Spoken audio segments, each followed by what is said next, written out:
Welcome to the Book Party Podcast. Join us as we journey into the world of books with Michael T.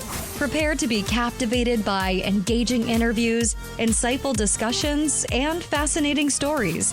You'll discover new adventures and gain insight into the creative process of the authors themselves as they share their struggles and accomplishments. Now let's hear from Michael T.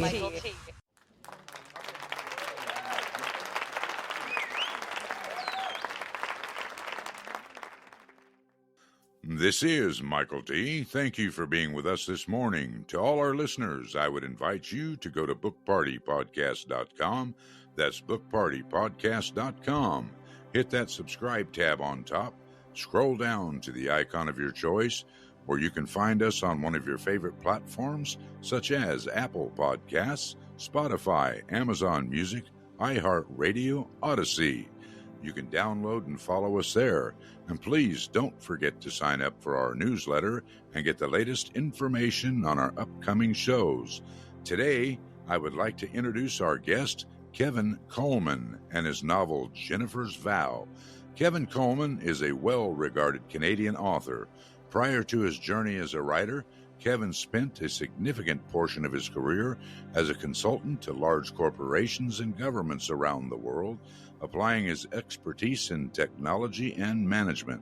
The insights and experiences gleaned from this role have enriched his understanding of human dynamics, a quality vividly apparent in his writing.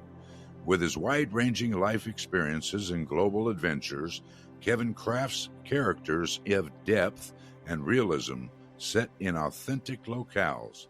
He adeptly weaves them of personal growth, love, and redemption throughout his narratives, which have garnered him a devoted readership. Now, Kevin, why don't you take it from here, fill in the blanks, and tell our listeners a bit about yourself?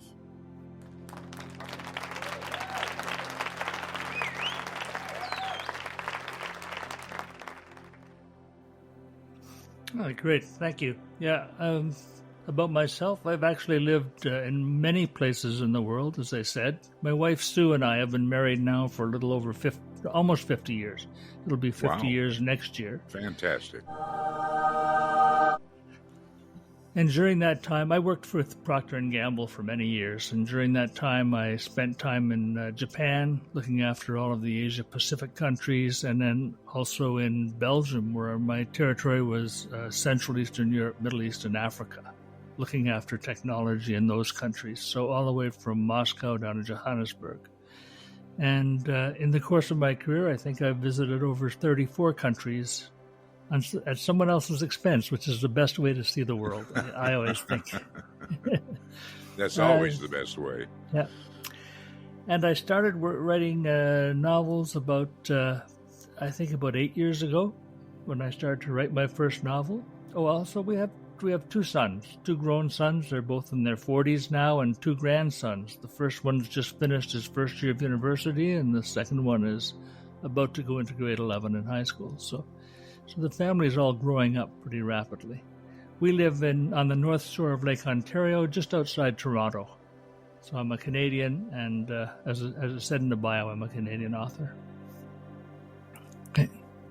Oh, great. Well, you've been to that many countries at someone else's expense. Myself, I actually have been to 22 different countries at our government's expense, if you know what I mean. Yes. Okay, Yeah. So one question I have for you, and I ask everybody the same question, about authorship. Are you a self-publishing author or an agency-published author? I'm a self-published author to the extent that I write my own books. I write books under my name. I don't do any ghostwriting, and I don't employ any ghostwriters. And I certainly don't employ any AI ghostwriters. I will make that claim. But I also have my own publishing company, Otter and Osprey Press, and so my books come out under my own imprint as Otter and Osprey Press. I also have a second imprint, Northern Forest Publishing, under which I publish books for other people who have books that they would like to publish and need a little help. So actually, you're a bit of both. You're a self-publisher because you have your own publishing company. Yeah. But it's not like a KDP self-publisher. So you have your own publishing company, so you write your own books. That's pretty interesting, though. That's actually pretty interesting because in all of the interviews that I've done, you're the first one that I've come across that actually has your own publishing company to publish your own novels. That's really, really fantastic, I think. There's more and more people doing that, actually. I've as I watch now, they don't all they don't all share that information, but a lot more people do than you might think. Let's see. It's actually very easy to do. It's easy to set up a company, and if you can't see my book, but if you were to look at my books, you'd see Otter and Osprey Press underneath them all. Well, that's certainly a way to maintain control of the process instead of turning it over to somebody else's publishing company. Yes. You did ask about whether I was a collaborator. And in fact, my books are a collaboration in the sense that I was very lucky to find an editor in Scotland, Lindsay Drummond. I have a set of artists, cover design artists that I use. I don't know where, I believe they're in the east coast of the U.S., Berserka Design. And I have now, for my audiobook versions, I have a performer, Christy Bienvenue, who's in Baton Rouge, Louisiana. So it actually, after a while, you do acquire a team to get your books out. It's not a completely self-managed effort. It takes a team to make a book. It does. And that's take not, a team, yes, it does. it's not counting the ARC readers and the beta readers. And I have an assistant who looks after a lot of the book business for me. It's amazing how the team grows. Yeah, it is. Okay. So when you're writing, especially in this Jennifer's Vow, let's talk about this book for a moment, or the last couple of novels. Take us to a point in time that you would consider, now this is in the writing portion, that you would consider your worst author moment. My worst author moment was when I wrote the first version of Jennifer's Vow, and it was called Vow for a Lifetime. And I published it. I thought, I've got this. And I published it, and I put it out on KDP and the Unlimited, the Kindle Unlimited program. And no one bought it, and I looked at Kindle Unlimited, and I saw people read about 20 or 30 pages and then stopped. You can kind of see that in the stats. And I thought, oh no, what's happened? What's gone wrong? I don't understand. And that was probably my lowest moment. And I thought maybe I just can't be a writer, but something told me that I could. I had enough people encouraging me, but that was a very low moment. So the way I got out of that was I went searching for an editor. I found one in Scotland, and she helped me. It was a tough process with her. It was a really brutal process having an editor, because as she went through my book, she said, you've got to get rid of this whole section. You've got twice as many characters as you need. Cut the number of characters by half. She said, way too much description, and get rid of all this description and make sure you put in a lot more emotion, which is demonstrated instead of explained. But in the process, I learned a lot about writing. I just learned a lot. I also watched a lot of video programs at the same time. I was watching Bethany Atazadeh. I don't know if I've said that quite right, and a lot of Abby Emmons, who are both video bloggers who talk a lot about writing and writing skills and creating characters. So I completely rewrote the book from beginning to end. That was probably the 7th time I had written the same story over, but there you have it. It's and that time it went well. And then I started to get very good feedback on it. And then I went to write Jennifer's Blessing and Jennifer's Destiny as a trilogy. So now I have all 3 books are actually available today. Well, great. Well, at least you were able to learn from that and turn it around to be a success. And that's the positive part of it. Mm-hmm. So my next question is what we call an epiphany moment. So try to take us to a point in time for just one incident where an incredible light bulb went bright off in the head moment, like, wow, oh my God. And you just had to grab a pen and paper, no matter what you happened to be doing at the time. Something went off and you had to grab a pen and paper or something and write it down. I had a moment like that because I'd written the book. The first 6 iterations of the book were all written about a character named Ron. And Ron was a fairly easygoing person. He wasn't actually a very interesting character. He had a roommate, VJ, who was kind of a closet rebel. But I'd written about Ron, and I wrote Ron's story and Ron and his girlfriend, and they had a very ordinary sort of a life together. And those books were boring. And I got that feedback that, no, this isn't ready for prime time at all.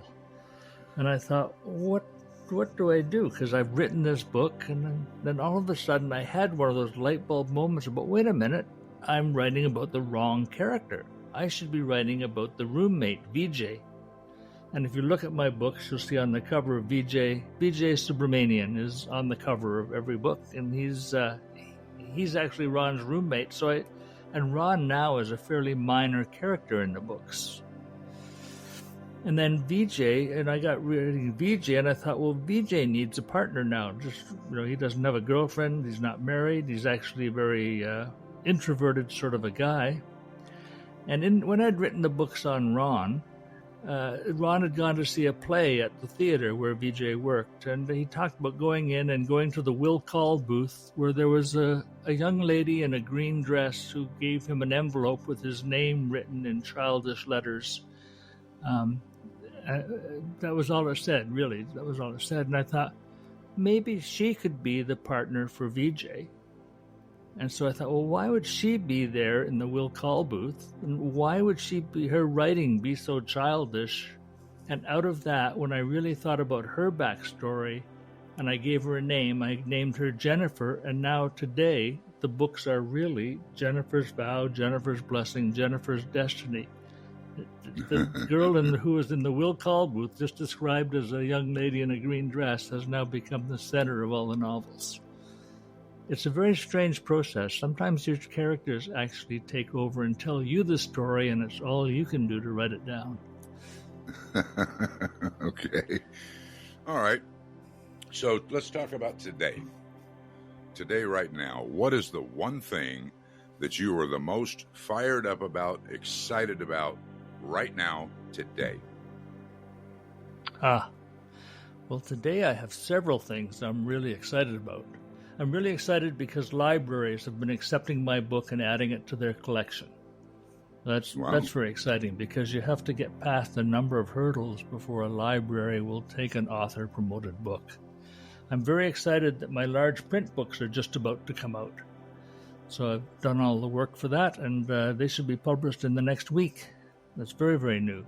And I'm even more excited that my first book, audiobook, has finished recording and is about halfway through production. So in another, audiobooks take longer, but it'll be about 3 weeks, and the first audiobook will be out as well. So the books fantastic. Are really finding readership beyond the standard simple paperback form. That's fantastic. And then, And my fourth book is already written, and it's with my editor, and as soon as she gets it back to me, then we're not too far away from publishing the fourth book. So actually, I've got a lot to be excited about right now. It is. You've got it all coming together all at one time. Again, this is Michael T., and I thank you for being with us this morning. To all our listeners, I would invite you to go to bookpartypodcast.com. That's bookpartypodcast.com. Hit that subscribe tab on top, then scroll down to the icon of your choice, such as Apple Podcasts, Spotify, Amazon Music, iHeartRadio, and Odyssey, where you can find us on one of your favorite platforms. Download and follow us there. And please don't forget to sign up for our newsletter to get the latest information on our upcoming shows. Okay, now, Kevin, we are ready for the lightning round. What this is 4 pointed questions for 4 pointed answers.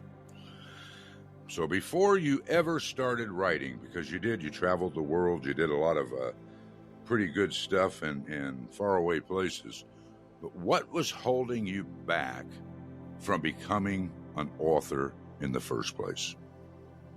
The thing that held me back for years was the thought that I really didn't have enough time. I was so busy doing other things, I couldn't see how I would ever find the time to write something as large as a novel.